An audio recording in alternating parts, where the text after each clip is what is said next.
solución a las mismas. Algo importante, el hidrógeno, como se ha comentado, hay muchas expectativas en torno al mismo porque es un sistema de almacenamiento de energía, ¿no? Tú lo puedes producir y una vez que lo tienes producido, pues luego puedes decidir consumirlo un poquito más adelante y es muy versátil en su consumo, ¿no? Porque se puede volver a convertir en electricidad con una pila de combustible, incluso podrías emplearlo en una combustión, ¿vale? Es decir, el hidrógeno, pues oye, por eso se dice que es un vector energético, ¿no? Tiene bastante versatilidad una vez que lo produces. Bueno, yo vengo del Instituto CIRCE, de la Universidad de Zaragoza y, bueno, es un placer estar aquí. A ver, vamos a ver cosas con los materiales. Primero voy a empezar lanzando una serie de mensajes, porque, claro, el desafío a mí me dijeron, a ver si el hidrógeno es una solución, ¿no? Hombre, pues puede ser una posible solución el hidrógeno verde, pero, claro, yo lo que no quiero es que perdamos de vista cosas como esta, ¿no? Si os acordáis, hace tampoco tanto, año 2011, se decía que había nacido el habitante 7.000 millones, ¿no? En el año 2011, pues en el año 2022 ha nacido el 8.000 millones y lo que trato de decir es que si a principios del siglo XX estábamos poco más de 1.000 millones, pues en 100 años pues estamos 8 veces más población, ¿vale? Y esto tiene mucho que ver con saber si el hidrógeno va a ser una o no va a ser una de las soluciones. Porque, claro, pues, si el crecimiento de la población es así, qué curioso que se parece al crecimiento de las emisiones, ¿vale? Esta tendencia, ¿no? Si es así, pues bueno, pues también tendremos que ver que de alguna manera, sin saberlo, pero nos hemos convertido en una plaga para el planeta. El ser humano se ha convertido en una auténtica plaga para el planeta. Porque claro, somos muchos más y además demandamos más. ¿Qué trato de poner aquí? Esta es una gráfica que hizo una compañera mía, Guiomar Calvo, en el mismo siglo XX, y aquí aparece el ritmo de producción de los diferentes metales, en este caso, que se demandan para la economía, ¿no? Pues bueno, pues la era industrial, pues por aquí a principios del siglo XX, pues algún artesano, pues con plomo, con hierro y con poco más iba funcionando, pero fijaros, pues aquí, a partir de la Segunda Guerra Mundial, fijaros qué crecimiento ha habido, ¿no? Somos más y además somos mucho más voraces. Comemos más en el sentido de que necesitamos más cantidad de metales y además somos omnívoros. ¿Y con esto a qué me refiero? Que la diversidad de colores, que significa la cantidad de metales que se necesitan, es mayor, ¿no? Es decir, ya no solamente nos saciamos con el hierro y el aluminio y el cobre, sino que necesitamos un montón de metales muy diferentes para esas nuevas tecnologías, ¿no? A ver si el hidrógeno verde nos da esa solución o no. Ahora veremos un poquito más adelante. Además, nos lo han dicho en la introducción, muy bien explicado, por cierto, me ha gustado mucho, los datos que has compartido. Nuestro crecimiento provoca daños colaterales. No voy a decir nada de las emisiones de CO2, nos lo han explicado como, fijaros qué tendencia, como la de la población, como la de los minerales, más temperatura y cosas que hace unos años, si yo estuviera aquí hace 5 años, cualquier cosa que dijera podéis salir diciendo, este es apocalíptico. En cambio, ahora han pasado tantas cosas en los últimos 5 años que cualquier cosa que diga yo creo que me voy a quedar incluso tibio, ¿no? Ya hemos visto, oye, hablar de conflictos, guerras y recursos naturales. Las Naciones Unidas nos lo dicen, y es verdad, pues al final, una guerra es cara, algún interés tiene que haber, más allá de liberar a un pueblo, ¿no? Las guerras de los recursos, siempre hay intereses, ¿no?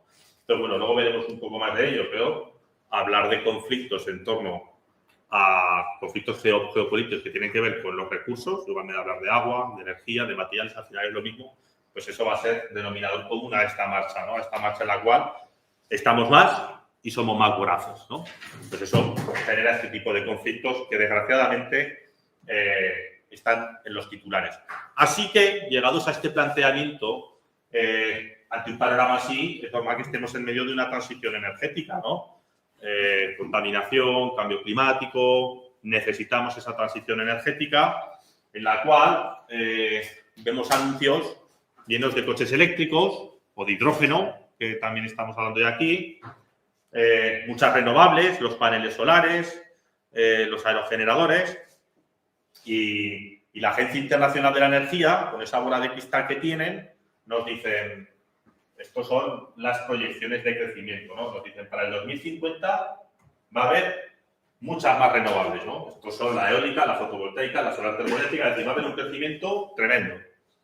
Y con los coches, también va a haber más coches en el 2050 y principalmente serán o híbridos o eléctricos, ¿no? Pero digamos que los de combustión van a ir poco a poco desapareciendo, ¿no? Es decir, pues las previsiones son muchas renovables, mucha movilidad eléctrica, el hidrógeno por ahí en medio estará dando vueltas, también ayudándonos. Y hoy, pues ya podemos decir que tenemos una economía verde, ¿no? ¿Y vosotros creéis que la economía es verde? Ay, ay, ay. Ay, ay, ay. Dices, ¿es verde o le estamos dando un baño de verde, ¿no? Ese término que se habla tanto de greenwashing, que el greenwashing es como, ahora que la Shakira va a poner de moda el Casio, pues es como el Casio, ¿no? Lo ves ahí dorado, es el Casio de toda la vida, pero que le han dado el chapado en oro, ¿no? Bueno, pues quizá sin saberlo se le está dando un baño de verde a la economía, ¿no? Esta figura que pintan el humo de las centrales de verde, ¿no? Bueno, realmente es verde y pongo aquí, fijaros, esto es una placa electrónica con chips, con condensadores, con resistencias, con LEDs, una placa electrónica que podemos tener en un ordenador, en un coche, que podemos tener en un convertidor de potencia, un aerogenerador. Realmente es verde o está llena de colores, ¿no? Y pongo esa placa electrónica porque también tiene muchos colores. Porque, claro, es verde multicolor. Como dice mi compañera Alicia, la economía no es verde, es multicolor. Y dice multicolor haciendo un paralelismo a los colores de los diferentes minerales que hay que extraer para refinar y obtener los metales y a partir de ellos fabricar las nuevas tecnologías. Hidrógeno u otro tipo, ¿vale? Hidrógeno me refiero a las tecnologías para producción de hidrógeno, hablaremos de ellas ahora un poquito más adelante, u otro tipo, ¿no? En realidad es verde multicolor, ¿no? Y bueno, podemos decir, yo creo que es multicolor, ¿no? Y es multicolor porque, claro, por ejemplo, para fabricar un aerogenerador, nos lo han explicado muy bien hace un rato. Oye, el hidrógeno es verde si se produce con renovables. Hablar de renovables, ¿qué es? Eólica y fotovoltaica, principalmente. ¿Vale? Y un aerogenerador de qué está hecho. Y un panel solar de qué está hecho. Pues, por ejemplo, pues los aerogeneradores también hay tecnologías que ya no son tan voraces en cuanto a imanes permanentes, pero necesitan una serie de imanes permanentes. Y los imanes permanentes pues son unos componentes que se fabrican a partir de tierras raras, principalmente neodimio, disprosio, praseodimio, samario, una serie de tierras raras que tenemos ahí en la tabla periódica. Los paneles solares, semiconductores, pues galio, germanio, indio, teluro, cadmio, pues tenemos por ahí pues otra ensalada de componentes importantes para hacer paneles solares, plata. Luego hay otro tipo de tecnologías que estamos empleando como las tecnologías eficientes, ¿no? Los LEDs, pues también se van a necesitar semiconductores para las baterías, el famoso litio, el cobalto, el manganeso, el níquel, los catalizadores fundamentales para la fabricación de electrolizadores o hidrolizadores para hacer la hidrólisis y pilas de combustible en el caso del hidrógeno, pues ahí vamos a necesitar platino, paladio, rodio, es decir, pues también una serie de metales con unas propiedades inherentes a ellos mismos que los hacen fundamentales para esas tecnologías, ¿no? Y bueno, y luego pues electrónica en general, etcétera. Sea como sea, lo que estamos viendo es que las nuevas tecnologías son muy voraces en el uso de materiales. De hecho, me gustó mucho esta gráfica cuando la vi en una publicación y me gusta llevarla conmigo porque dice, claro, es que vamos a ir un poco, vamos hacia la era de la tabla periódica, ¿no? Estamos pasando, os acordáis siempre que las eras de la humanidad siempre se han ido explicando por los utensilios que empleaban y de alguna manera por los recursos que empleaban, ¿no? La de piedra, pues ahí empezaron ahí a darle a la piedra, hicieron lanzas, el fuego, pues mira, pues descubrieron el fuego, el hierro, pues empezaban a hacer la metalúrgica o la metalurgia más básica y dices, oye, en el futuro hablarán de nosotros como la era de la tabla periódica, porque ahora mismo, en realidad, pues hacia dónde vamos, que vamos hacia la digitalización, las nuevas tecnologías, pues todas esas tecnologías son muy intensivas en el uso de materiales.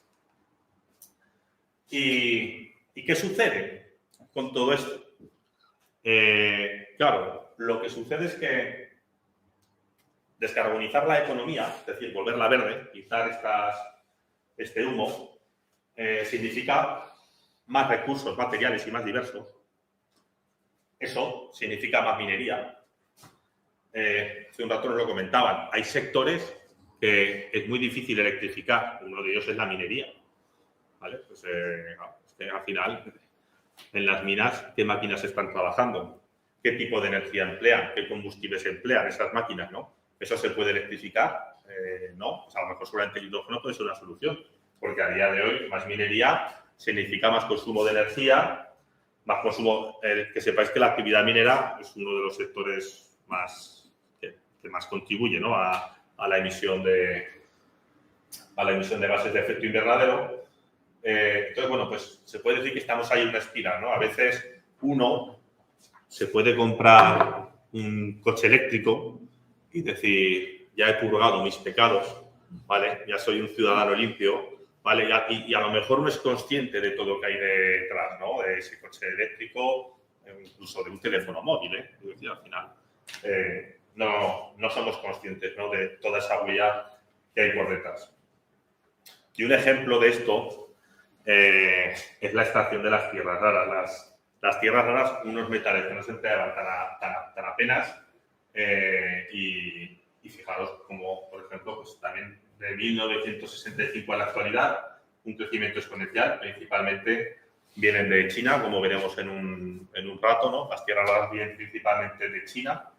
Y las tierras raras, pues que sepáis, os voy a poner aquí, estos son los títulos de 2 artículos. Uno de ellos dice determinación de torio en el pelo y en la orina de trabajadores pues en áreas mineras donde explotan tierras raras. Es decir, explotar tierras raras, la minería pues también genera una serie de residuos como por ejemplo el torio, radiactivo, malo. Pues también contaminación con torio y exposición en aquellas zonas, por ejemplo, en las cuales se refinan tierras raras en China.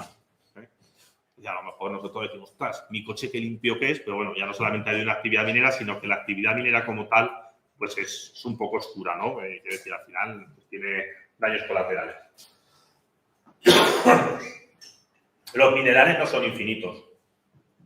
Y la energía indico aquí, pero la energía para extraerlos tampoco. Durante muchos años hemos vivido como esta vaca que hay aquí. Al final, una mina es una mina, pero los yacimientos mineros que se empiezan a explotar, ¿cuáles son? Pues aquellos que son más sencillos y más económicos de explotar.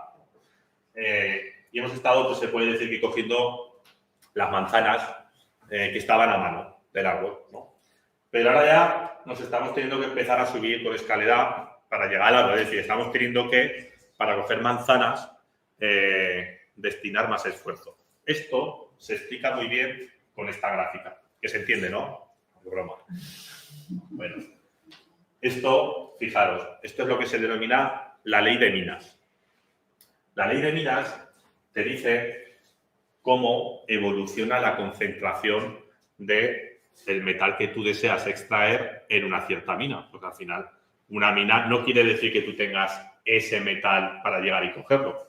Tienes que mover muchísima tierra para conseguir la parte de mineral que necesitas para finalmente conseguir el metal que requieres, ¿no? Pues aquí se ve cómo, aquí se ven como las concentraciones en rojo de cobre y en amarillo de oro, y luego hay otra serie de metales, como por ejemplo el níquel.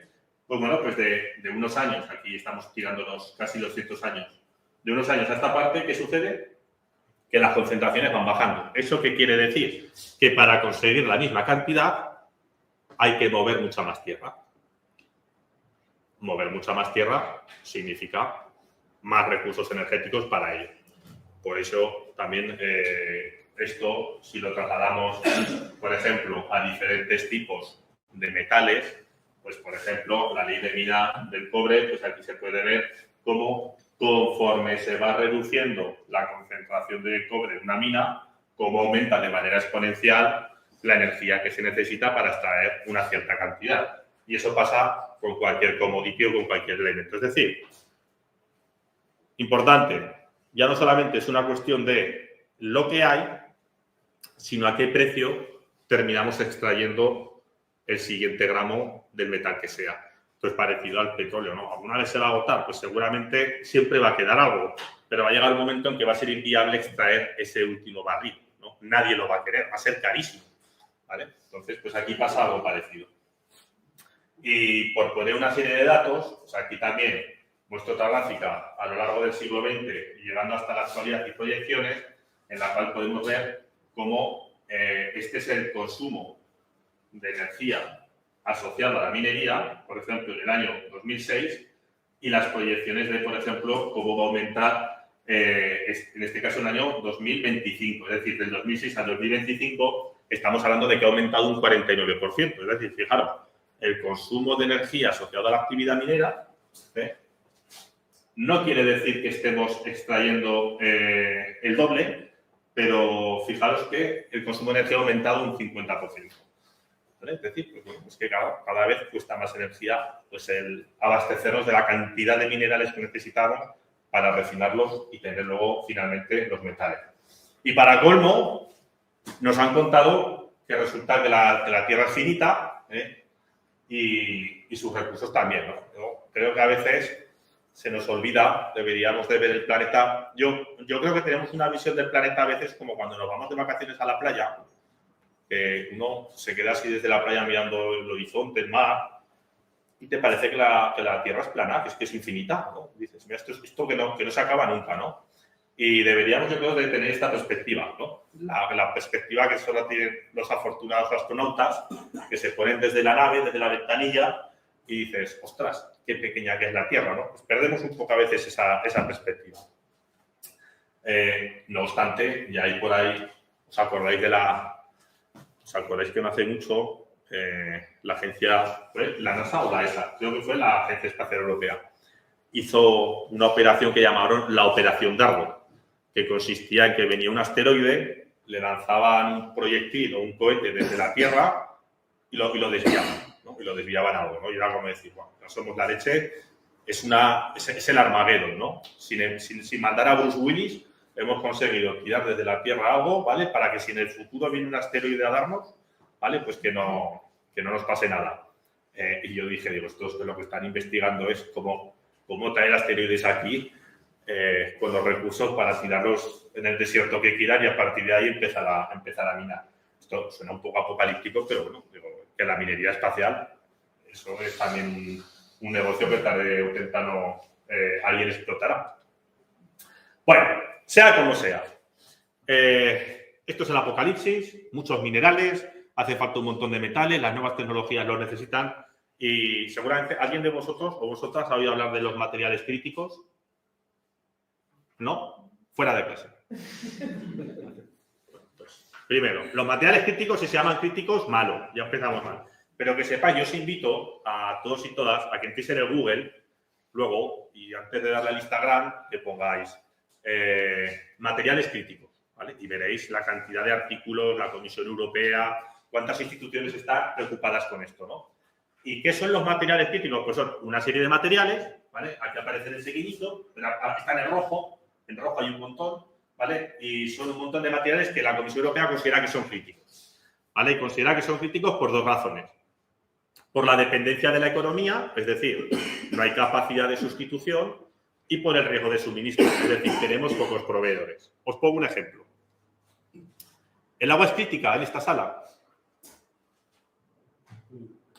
Hombre, hay pocas. Si nos quedamos aquí un mes encerrados, ya veréis cómo nos vamos a dar. ¿Vale? Dice, hombre, pues va a depender del tiempo que estemos, ¿no? Pero bueno, a priori no tiene por qué ser crítica, ¿no? Podríamos traer más, ¿no? Podríamos traer más y tendríamos agua. Bueno, hay una cuestión importante. Sin agua no vamos a poder vivir. Es decir, puede ser crítica desde el punto de vista de que no hay capacidad de sustitución. Podemos beber otro tipo de bebidas, pero tarde o temprano el cuerpo te acaba pidiendo agua, ¿vale? Por tu salud. Entonces, no hay capacidad de sustitución, el agua es fundamental, es un bien que se necesita sí o sí y, bueno, también podría ser crítica si decimos, bueno, oye, puedo irme al bar de abajo y comprar, o me puedo ir al baño y sacar del grifo, o me puedo ir, hay mucha oferta, hay mucho proveedor, pero como solamente te venda uno, se puede convertir en crítica, más te vale llevarte bien con él. Pues eso pasa un poco con los materiales. Cuando se dice que son críticos o no críticos, es un enfoque que tiene en cuenta el riesgo de suministro, es decir, independientemente de la cantidad que haya, cuántos proveedores puedes tener a nivel mundial, quién produce esto. Y luego, por otro lado, la importancia para la economía. ¿Cuántos sectores dependen de esto? Fijaros, por ejemplo, en los teléfonos móviles hay un metal que se emplea en las pantallas, que le damos al dedo y se mueven, que es un metal, es el indio. El indio. Pues el indio era un metal, dices, ¿el indio era crítico hace 20 años? No. ¿Para qué se empleaba el indio? Para nada, prácticamente. Dices, ¿ahora es crítico? Sí. ¿Por qué? Porque es súper importante para la economía, porque no entendemos una economía y una sociedad sin pantallas táctiles. Entonces, claro, el indio, pues ahora, pues es crítico. Bueno, pues esto ha pasado con un montón de metales que la Comisión Europea ha hecho. Son críticos. Y fijaros que hay unos cuantos aquí en rojo. Y hay dos, que no los veis, no los cuento, que la Comisión Europea, sea como sea, ha dicho, y también, aunque no están aquí, que sepáis que consideramos, ya no críticos, sino estratégicos, el cobre y el níquel. Ostras, el cobre suena que había mucho, ¿no? Hay mucho. Pero ¿a qué ritmo se está consumiendo el cobre? ¿A qué ritmo se está usando el cobre? Es decir, ¿cuánto cobre tiene un coche eléctrico en comparación con los de combustión? Es que tiene muchísimo más. Bueno, y con el níquel, que también hay mucho, pero bueno, también viene mucho de Rusia. Entonces, ¿qué determina que un material sea crítico? Ya lo he explicado. Y simplemente para que sepáis que esto de los materiales críticos, cuando empezaron, hicieron una primera lista en el 2010 y dijeron, hay 14 que son críticos. En el 2014 ya dijeron que había que considerar 20. En el 2017, 27. Y a día de hoy, 34. Que os he dicho antes, nos estamos volviendo omnívoros. Claro, cada vez nuestra economía depende más de materiales que tienen mucho riesgo de suministro, conflictos geopolíticos y que, por otro lado, no hay capacidad de sustitución. Es decir, al final, los materiales tienen unas propiedades que son las que les hacen que cuando tú tienes pues, una pantalla táctil, muevas el dedo y se mueva, etcétera, ¿no? Bueno, mensaje. Un montón de materiales que se necesitan para las nuevas tecnologías, por ejemplo, el coche eléctrico, si veis por ahí, veis artículos del tipo que dicen los números que demuestran que el coche de baterías es un viaje a ninguna parte, ¿no? El coche de baterías es siendo el coche eléctrico con su batería, ¿vale? Las baterías principalmente fabricadas con litio, con cobalto, con manganeso, con níquel, con tierras raras y claro, es que un coche eléctrico va a pasar a llevar 5 kilos de cobalto, ¿vale? Y de níquel 30 y tantos kilos. Bueno, pues claro, dices, ostras, es que hay níquel para todos, hay cobalto para todos. ¿Durante cuántos años? Nosotros hicimos un artículo que nos publicaba una revista muy importante y éramos críticos con el coche de baterías, con las renovables, diciendo, ojo, que sí, que muy bien, pero ¿tenemos materiales para garantizar su fabricación de manera permanente? ¿Tenemos tecnología actual para el reciclaje? Bueno, paso esto, que al final son cifras. Aquí he querido poner unos titulares. Esta presentación me imagino que la compartiréis, ¿no? Os la he enviado por verde. Os he querido poner titulares del tipo el coche eléctrico, el sueño del coche eléctrico, de alguna manera fallará pues, por el suministro de níquel. El níquel, que sepáis que es un metal que hace unos meses duplicó su precio en 24 horas y tuvieron que suspender la cotización cuando se produjo la invasión de Ucrania, como venía mucho de Rusia, bueno, hubo una burbuja ahí que no veas. Bueno. ¿Qué pasa? Claro, en todo este contexto, ¿el hidrógeno qué papel juega? Pues claro, el hidrógeno juega el papel de decir, a ver, acaban de explicarnos que para producir hidrógeno hacen falta renovables. Tú acabas de decir que las renovables son muy dependientes de los materiales. Digo, efectivamente. Entonces, ¿qué ventaja tiene? Bueno, pues sobre todo en el ámbito de la movilidad, claro, nosotros estamos pensando en un vehículo con batería.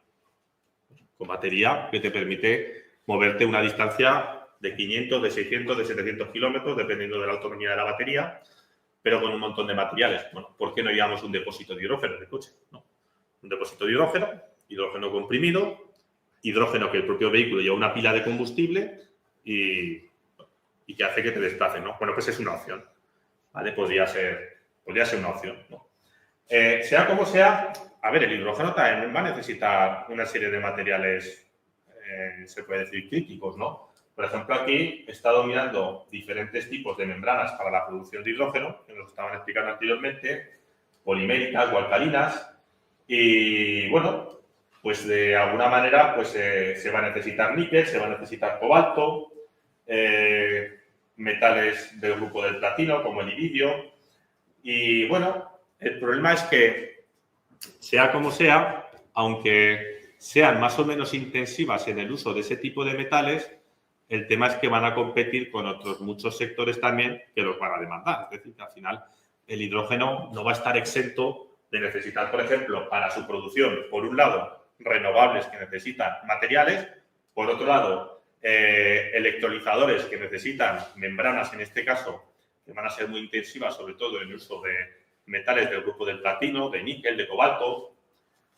Y bueno, luego por otro lado también la propia pila de combustible pues también va a necesitar, en este caso, pues un ánodo y un cátodo, en el cual vamos a tener cobalto, vamos a tener platino, paladio, titanio, cobre, níquel, que mencionaba antes, que los mencionaban como metales estratégicos. Es decir, que bueno, al final no hay que olvidarse que también van a tener un impacto. Es decir, ¿puede ser una posible solución? Bueno, pues para según qué aplicaciones es que no va a quedar otra, ¿no? Quiero decir, yo no veo un barco moverse por alta mar con una batería de no sé cuántos miles de toneladas encima. Ni veo un avión volando con baterías. ¿Vale? Pero bueno, pues seguramente hay, pues el hidrógeno puede jugar un papel o combustibles, como se ha mencionado antes, los sintéticos. Pero bueno, también el hidrógeno va a tener un papel importante, por ejemplo, en temas de movilidad, seguramente movilidad por carretera con camiones, etcétera, pues puede ser una buena opción, pero no está exento también de materiales críticos, ¿eh? Lo tengamos claro. No obstante, alguno de vosotros o vosotras dirá, a ver, eres un agorero, ¿vale? Porque todo se recicla, ¿no? Todo se recicla. Y la economía es circular y nos han dicho que es circular.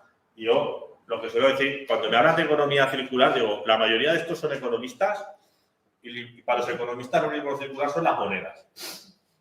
En realidad, la economía es espiral. ¿Y por espiral a qué me refiero? Lo que me refiero es que cada vez que reciclamos algo, siempre perdemos calidad por el camino. Es decir, hacemos el papel reciclado, pues el papel reciclado ya no tiene tan buena calidad como el papel original.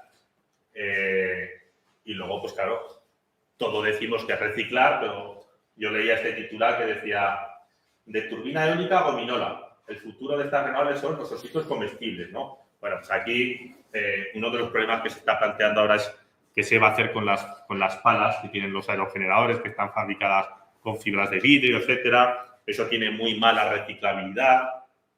Ya estáis viendo los aerogeneradores cómo están saliendo y bueno, y esto en 25 años, ¿qué vamos a hacer con todo esto? Con todas estas palas, ¿no? Pues están pensando mucho en cómo se reciclarán en algo, ¿no? Y pues bueno, una de las soluciones era, pues, bueno, unas fibras tratándolas, pues bueno, al final se podían hacer ositos comestibles, ¿no? Y digo, hombre, esto no es reciclar, esto es lo que se llama subciclar, ¿no? Es como en los parques infantiles, las ruedas de los coches las tratan, las reciclan y acaban haciendo el suelo de los parques infantiles. Bueno, pues yo siempre he pensado que las ruedas deberían hacer ruedas, ¿no? Pero claro, al final lo que pasa muchas veces es que todo se recicla. Bueno, se recicla o lo que van pasando es que se van teniendo, por decirlo de alguna manera, cada vez productos o usos de menor calidad. Se extrae mucho, pero funcionalmente se recicla poco, ¿vale? Y aquí, sin entrar en detalles, pero he puesto en rojo, por ejemplo, en rojo y naranja, aquí las tierras raras con tasas de reciclaje pues inferiores al 1% en algunos casos, o entre el 1 y el 10. Fijaros que aquí aparecen los metales que se reciclan en verde y en azul entre un 25 o por encima del 50%, y son la minoría. Lo que trato de decir es que, bueno, afortunadamente aquí hay una cosa buena que tendría el hidrógeno, y es que los metales del grupo del platino, por el coste que tienen, pues bueno, tienen una alta reciclabilidad, ¿vale? Ahí juega a su favor. Actualmente se recicla, ¿vale? Cuando me refiero a se recicla poco, se recicla funcionalmente.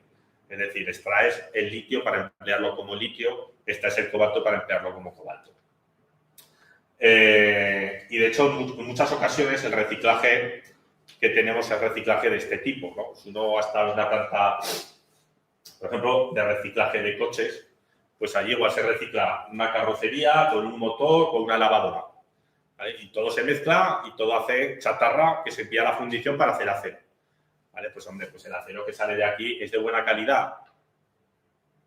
Pues el acero resultante luego hay que alearlo con otros muchos metales para acabar teniendo un acero de una cierta calidad. Yo digo que esto siempre es lo mismo que si tú te coges un vino de Tetrabric y lo mezclas con uno bueno y en la jarra, así lo metes.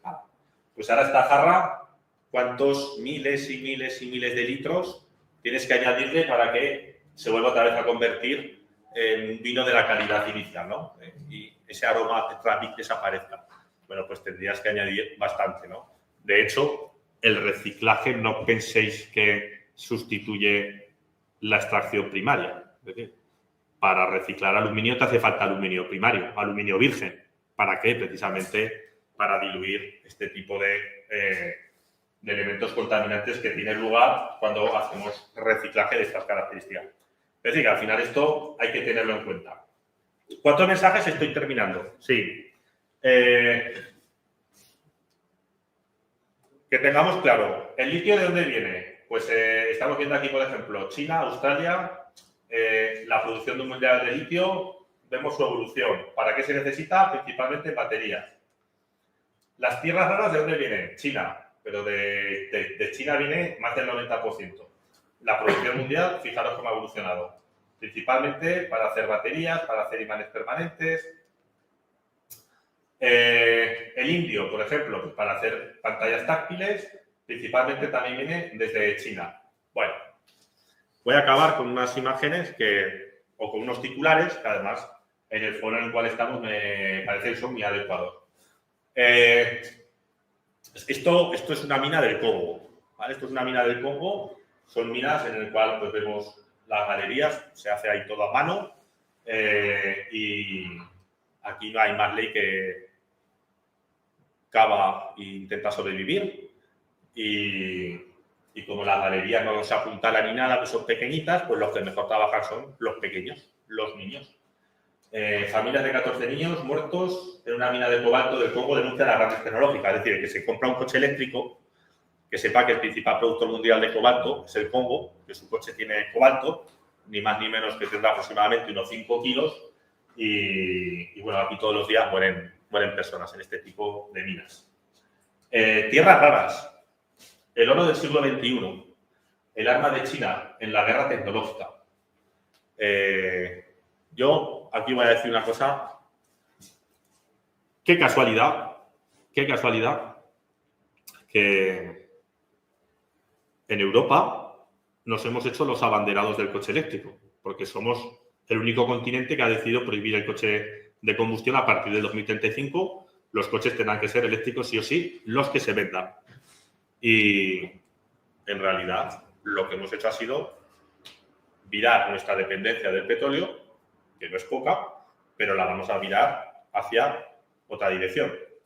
Entre otras cosas, las tierras raras o la dependencia de China, si nos hemos quejado de que dependíamos de los países que producían el petróleo, pues bueno, ahora vamos a depender de otros. Que lo tengamos claro, ¿no? Tierras raras, el oro del siglo XXI, el arma de China en la guerra tecnológica. Opio, minerales y litio, los intereses ocultos en Afganistán.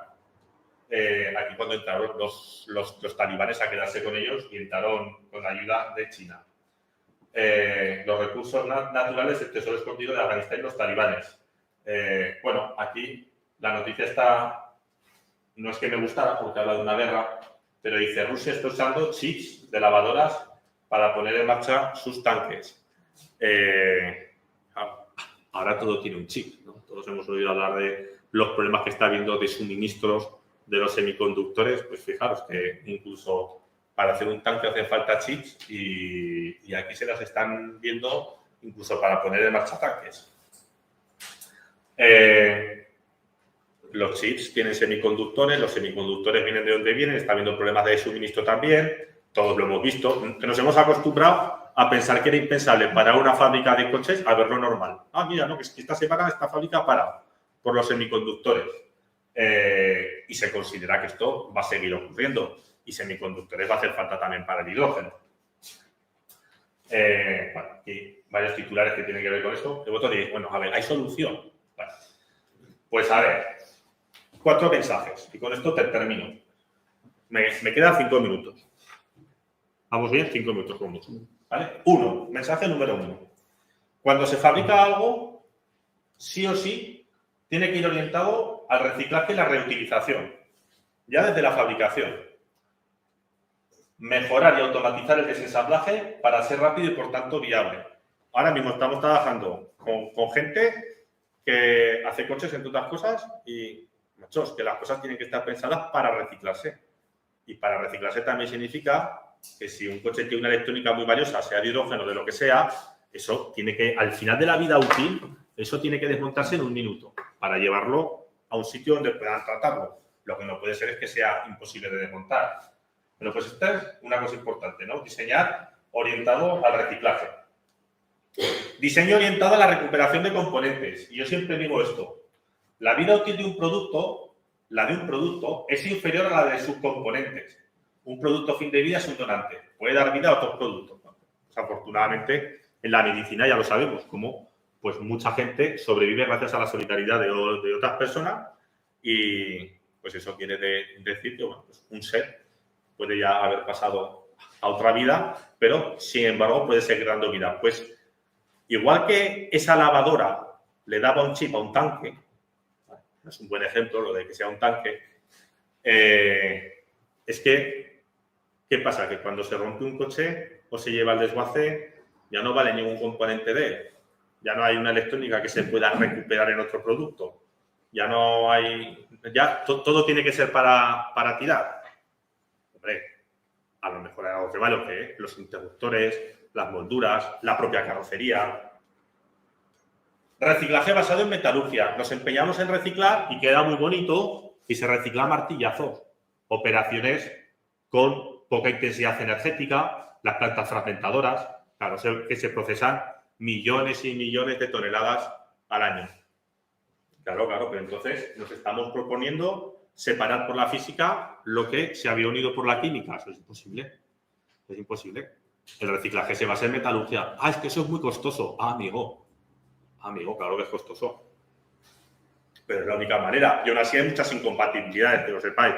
Nosotros estamos trabajando con centros de investigación que hay, es decir, en un producto que se han hecho muchísimas mezclas, elegir un camino metalúrgico para recuperar una serie de metales puede imposibilitar el recuperarlos. Pero bueno, es mejor eso que nada.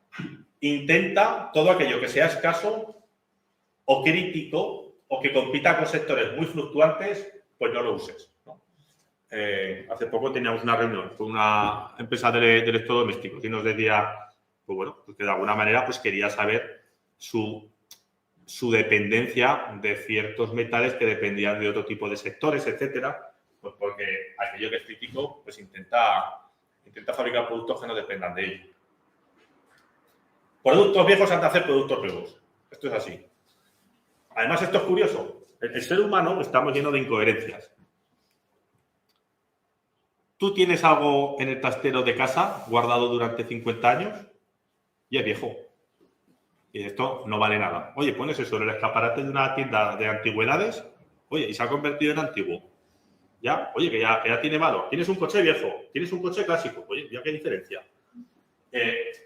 Oye, productos viejos han de hacer productos nuevos. Servitizar el modelo de negocio. ¿Qué queremos ser? Propietarios o usuarios. Desarrolla cadenas de logística inversa. Automatizar el desensamblaje. Reutiliza todo aquello que puedas. Y luego algo que digo yo, y esto ya venía esta mañana, esto que lo he escrito esta mañana.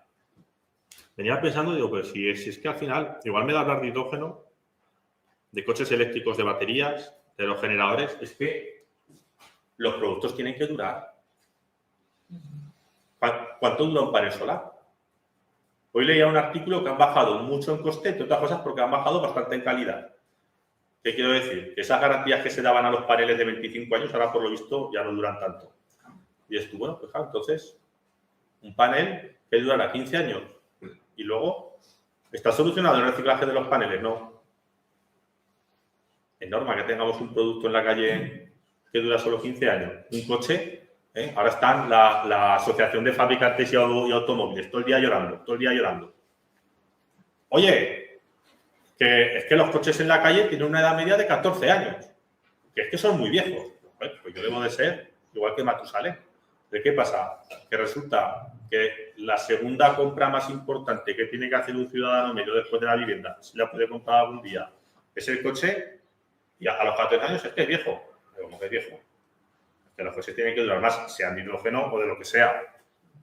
Ya se ha acabado aquí. Yo recuerdo que mi abuela tenía una lavadora, una Crostosa, que yo creo que se la quitó porque ya iba a 125 voltios. Quiero decir, esa lavadora estaba, oye, y no había manera de romperse. Ahora todo se rompe a los 2 días. Y lleva un montón de metales escasos con las televisiones, con los móviles. ¿Cuánto nos están durando? Si es que no nos damos cuenta. Es decir, por encima de todo, es que aquello que se fabrique y se pone en la calle tiene que durar. Sea hidrógeno verde con membranas, pues esas membranas tendrán que durar. Pero muchísimos años, ¿no? Durabilidad. Esos son, digamos, los principales mensajes que quería dar. Entonces, desde la perspectiva de los materiales, pues que sepamos que estamos demandando cada vez más. Los problemas o las soluciones asociadas al reciclaje de metales críticos no están desarrolladas en la mayoría de los casos. Os lo digo porque a mí me hace gracia cuando dice, no, que las baterías de litio se reciclan ya. Digo, hombre, pues yo trabajo con un fabricante de coches que hace baterías de litio y precisamente está ahora en investigación. Una cosa es que se recolecten las baterías, que se almacenen en estanterías y que digamos que las tenemos ahí clasificadas. Pero de ahí a decir que recuperas el cobalto para emplearlo como cobalto o el manganeso como manganeso, eso está sin solucionar.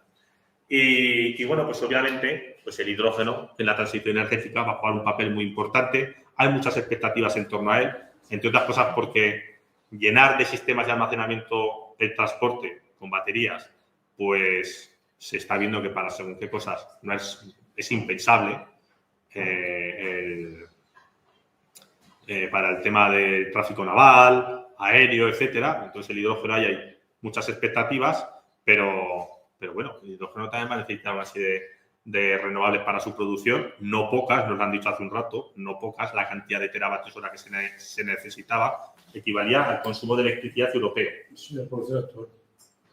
De la marinera, van a hacer falta más renovables y luego, pues bueno, pues vamos a tener también pilas de combustible, catalizadores, etcétera, que van a necesitar también una serie de metales escasos, algunos hemos visto cobalto, los metales del grupo del platino y sea como sea, eso tiene que durar.